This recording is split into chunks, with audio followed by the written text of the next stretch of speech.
بسم الله الرحمن الرحيم. اللهم صل وسلم وبارك على سيدنا محمد. ازيكم يا حبايب قلبي؟ عاملين ايه؟ وحشتوني خالص. متشكره قوي كده على دعمكم امبارح، مبسوطه خالص خالص بالدعم دوت وكلامكم وسالكم عني، وبجد بجد فرحتوا قلبي خالص ان انتوا فاكريني وما نسيتونيش. وان شاء الله باذن الله كل يوم جديد في مطبخ وموجودي يا حبايب قلبي. النهارده دخلت فتحت التلاجة ودخلت المطبخ وفكرت كتير خالص، وكنت محتاره اعمل غدا ايه، ففكرت في غدا خفيف وسهل ويكون بسيط. طبعا بدأنا في الحر والواحد ما بيستحملش يقف في المطبخ كتير، فهنفكر دايما مع بعض في اكلات سريعه وبسيطه وتكون لذيذه برضو ان شاء الله باذن الله. معايا كده في افكار جديده يا حبايب قلبي. النهارده هنعمل كده 3 اكلات احسن من بعض. هنعمل بتنجان مشوي، لقيته طبعا بيناديلي كده في التلاجة، ولقيت بطاطس. هنعمل صينيه بطاطس حلوه قوي مش مقليه علشان خاطر الزيت وكده، هنعملها بطريقه حلوه في الفرن هتعجبكم خالص. وهنعمل عجه بسيطه وجميله، فيعني ان شاء الله باذن الله كده هظبط الدنيا. انا قلت اعرض الاول كده وبعد كده هظبط كل حاجه عشان ما اطولش عليكم، ونرجع مع بعض نشوف كل حاجه خطوه بخطوه. يا حبايب قلبي هنبدا بيها بقى صينيه البطاطس معانا، وانا قلت لكم ان هي هتبقى خفيفه وجميله. قطعناها بقى وغسلناها كويس، بس ما حطيتش ملح ولا اي حاجه عليها، وعايزينها صابع بقى كده محمله بالشكل دوت. ننزل بقى كده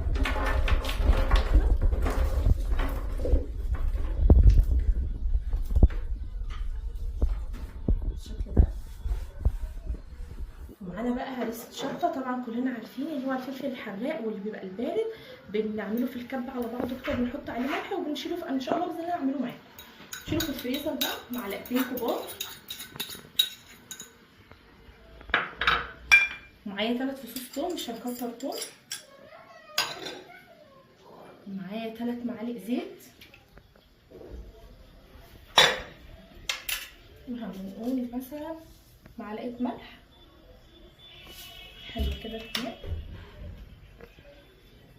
ومعايا نص مج ميه. نقلب. اخر حاجه بقى الكمون. جبنا بقى معانا بقى كده معلقه كمون. والكمون طبعا انتوا عارفين، لو انتوا فاكرين بقى الفيديوهات القديمه، انا بحب الكمون بتاعي محوج بقى ايه بالكزبره وبالشطه، بيبقى ريحته جميله وحلوه قوي. هندمج بقى الخليط بتاعنا يا حبايب قلبي كله مع بعضه كده، الملح بقى مع كل حاجه. هنقلبها بقى كويس. دمجناها بقى يا حبايب قلبي زي ما انتم شايفين كده، وطبعا شايفين الصينيه بتتكلم عن نفسها. هنزوقها بقى. انا عندي خضره، بس لو في شبت كمان بقى بيديها ريحه حلوه قوي، بس بصراحه ما فيش شبت. نحط بقى خضره عاديه كده. هندخلها بقى الفرن كده معانا.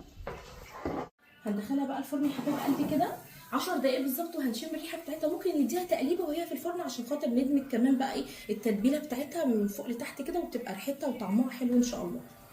دلوقتي يا حبايب قلبي شطفنا بقى البتنجان بتاعنا، هنديله نغزه صغننه خالص كده، وهنفتح بقى الفرن بتاعنا كده. بصوا البطاطس بتاعتنا بدات تطلع ريحتها الجميله اهي. هرص بقى كده البتنجان. ما ننساش ندي نغزه بس صغننه فوق البتنجان كده يا حبايبي. انا كنت هشويه فوق في البوتاجاز من فوق، فقلت يبقى تحت بقى مره واحده كده. وطبعا شايفين صينيه البطاطس بدات تغلي اهي، وريحتها جميله خالص. اتمنى ان شاء الله باذن الله تجربوها. يا حبايب قلبي هنعمل بقى العجه مع بعض. انا جهزت عشان مش عايزه اطول عليكم. طبعا انا هعمل صاج كبير شويه، ولادي بيحبوها مش بتكون سميكه قوي، فانا بحبها تكون خفيفه، فاعملها في صاج زي البطاطس بالظبط. فهنعمل انا بقى دلوقتي انا هعمل يعني واحده كبيره، فانت ممكن تعملي نص الكميه بالظبط. انا عملت 4 بصلات كبار، ومعايا برده 4 قطاطه همت، ومعايا ربطه خضره متخرطه، و3 معالق زيت، و10 بيضات. لو هنعمل بقى صينيه صغيره يبقى 5 بيضات بس. ومعايا كده 3 كوبايات دقيق نخلاهم، ومعلقه بيكنج باودر. هنروح بقى كده على البوتاجاز على النار بقى يا حبايب قلبي كده، ومعانا صينيه، وهننزل بالزيت. بعد كده هننزل بالبصله بتاعتنا.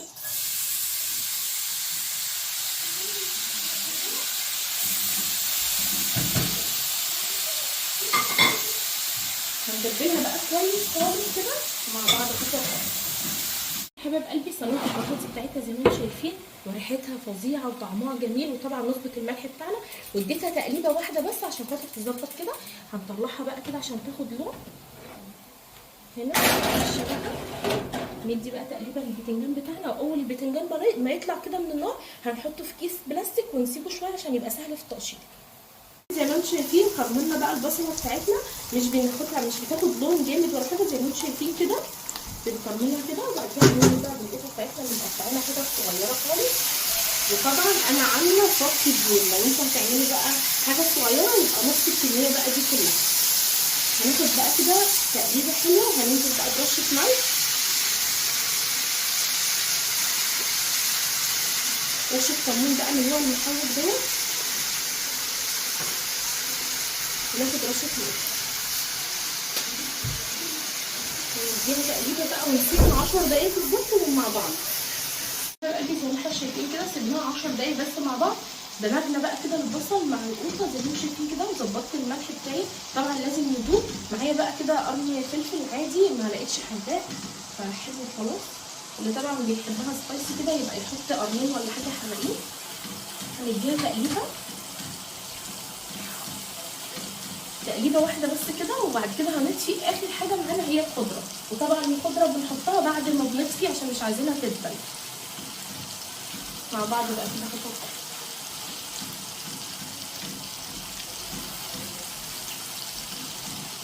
دلوقتي بقى يا حبايبي الخليط بتاعنا كده هدي خالص، هننزل بقى بالخضره بالشكل دوت، هندي تقليبه ونروح بقى نشوف هنعمل ايه تاني خطوه.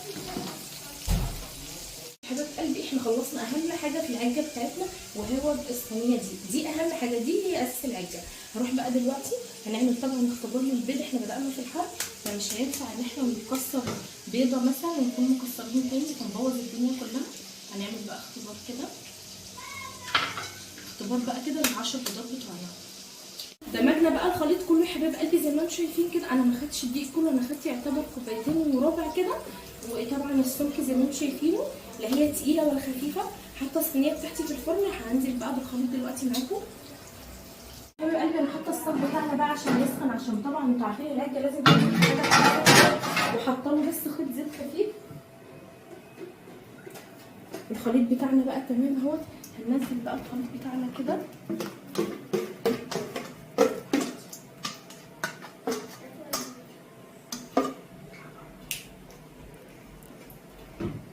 كله يا حبايب قلبي زي ما انتم شايفين كده، وهنوزعه بقى في الصينيه بتاعتنا.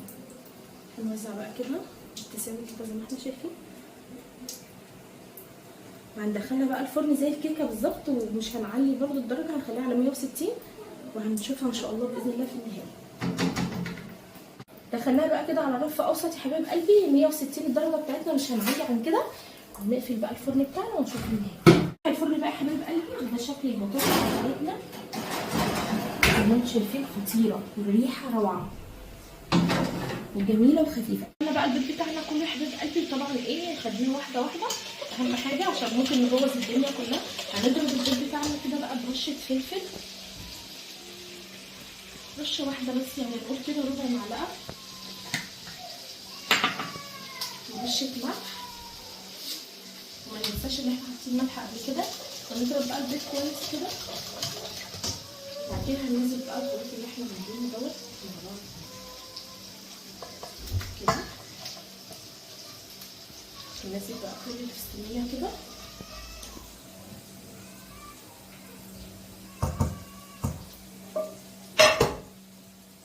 هنخلط بقى تاني. وطبعا الدقيق بتاعنا انا نخلته، هنحط عليه معلقه بيكنج باودر، معلقه كبيره منفوخه، وهننزل بقى كده شويه دقيق وهنخلط. عشان انا مش عارفه ناخد دقيق قد ايه، انا نخلت 3 كوبايات كبار، فانا هاخد الكميه بقى على حسب ايه العجينه معايا. ندمج بقى الخليط بتاعنا تمام خالص. حاطه الصينيه بتاعتي دلوقتي في الفرن علشان خاطر تسخن، وهننزل فيها كده معلقه زيت قبل ما ننزل الخليط بتاعنا. حبيب قلبي هنطلع بقى العجه بتاعتنا من الصينيه اهي زي ما انتم شايفين كده. عملنا كده صينيتين عظمه، صينيه البطاطس بتاعتنا الجميله اهيت والحته حلوه قوي، وصينيه العجه طبعا ممكن تعمليها في صينيه مدوره وتكون صغيره هتبقى اعلى من كده، بس احنا بنحبها خفيفه شويه على حسب كل واحد ورغبته. حبيب قلبي انا طلعت البتنجان بتاعنا من الفرن وحطيته في كيس سبته شويه، بيسهل عمليه التقشير بتاعه. ماشي طبعا الجو حر والواحد مش قادر يتكلم اساسا. ماشي فحطيت بقى كل الحاجه بتاعته، حطيت ليمونه وحطيت طحينه وحطيت نص معلقه هريسه شطه ومعلقه خل ومعلقه زيت ورشه ملح وشويه كمون. هنهرسه بقى كده. حبيب قلبي خلصنا الغدا بتاعنا، كان سهل وبسيط وعملناه من البيت.